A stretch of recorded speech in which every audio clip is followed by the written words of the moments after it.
This is my video on how to Navajo ply on the fly on a support spindle.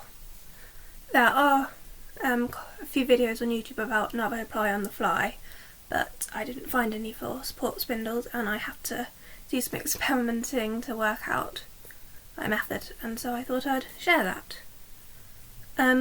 Navajo ply on the fly, well, if you know what Navajo plying is, that's where it's otherwise known as chain ply. So you get 3 strands out of 1. This doesn't teach you how to do that, so if you don't know how to Navajo ply normally, I would go and look that up.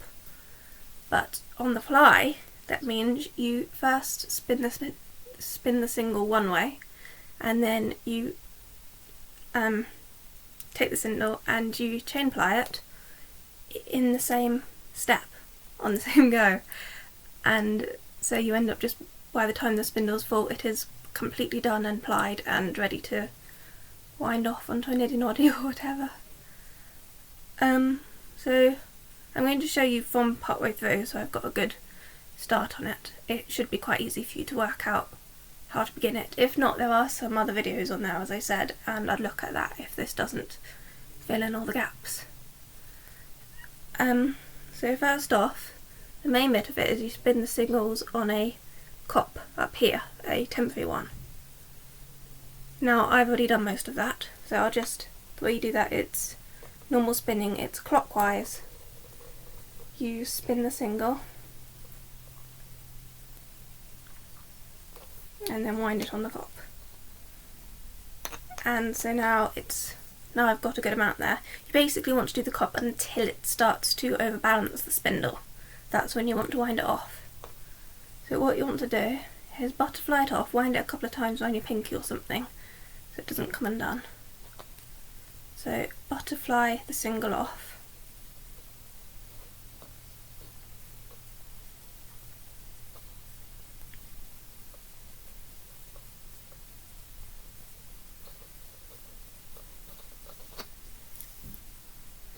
Trying to stop the bowl sliding while you do it, or the laptop going to sleep.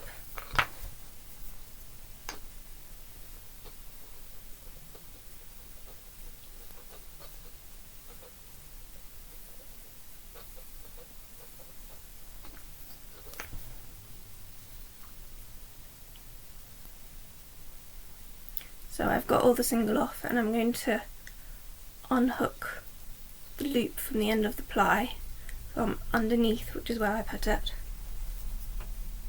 Gently twist it up to the top so it's like that, and then you normally Navajo ply it, spinning anti-clockwise. And the cop of this, in my method, the cop is wound anti-clockwise, it's the same as the plying, so for this bit you don't have to worry at all about tying it in knots, not doing it. You just Navajo ply it normally and then wind it onto the cop normally. The main cop, not a temporary one.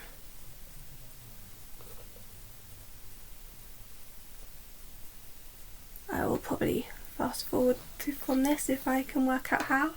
This is my first spinning video, so go easy on me if it isn't very good. So, okay, what I do for Navajo plying is make sure you keep the loop open with your hands and it'll be easy to draft it through, and then grab this loop on one of your fingers and just walk it back with it going through the loop, and then grab it like this so that this loop doesn't close.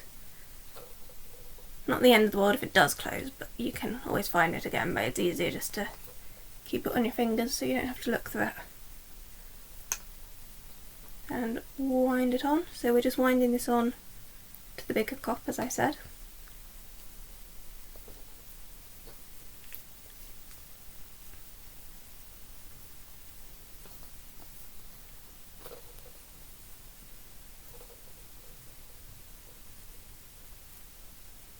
So yeah, the reason I do it this way is because you can wind it straight on that, because the other method, which meant the cop was wound clockwise, it meant that first off you spin the singles on a temporary cop, and then you unwind them and do a thing, and then you sort of do something to anchor singles so they don't unwind, and then you spin the plied whorl anti-clockwise in a temporary cop, and then you have to unwind those singles and then do something to stop it unwinding, and then wind them properly on the cot before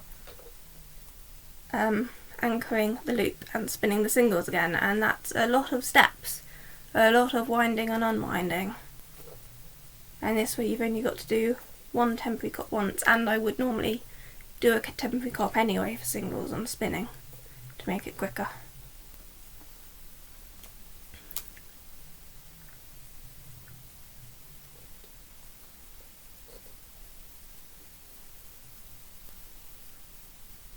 So now I'm getting to the last one, and I'm going to leave a couple of loops around each finger left of the butterfly, because we're going to need that single to anchor it, so that when we spin clockwise we don't just unspin all of this. So yeah, that's done. So I'm winding this round, and this is the complicated bit. So when I get to the end, when I've got this much left, I'm going to put my thumb here, put this under the loop with that over, then I'm going to put this one here too, have both of them on my finger, under my thumb, and then I'm going to wind this round, making sure it goes over the strands to anchor them. So that is just keeping that there, and this is being wound with the spindle turning clockwise. And then I'm just going to do that up, and now if you did it firmly enough, you should be able to spin it clockwise without all your wool coming unwound. So now we're just going to spin the singles in a temporary cop again, and then repeat until you've finished all your wool. And here is the wool I've already done as this. This is 2/3 of 100 grams. And I think it's quite good. This is bulky weight when it's all plied up, and that's a challenge for me. So excuse me if I'm not drafting very neatly. This is spinning at bulky weight is my challenge for Tour de Fleece, as well as learning this, because I normally spin fingering weight or double knitting.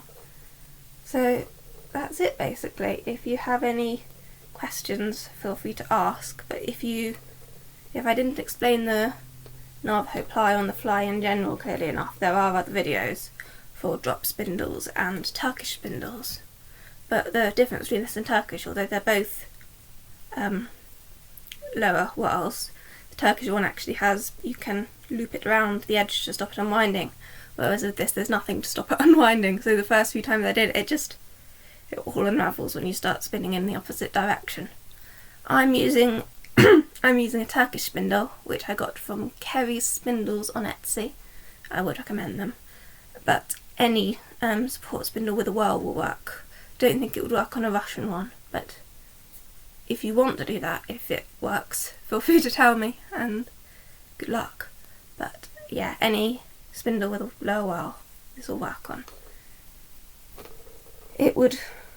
I think it would work on a drop spindle as well as a support one, but I haven't tried that.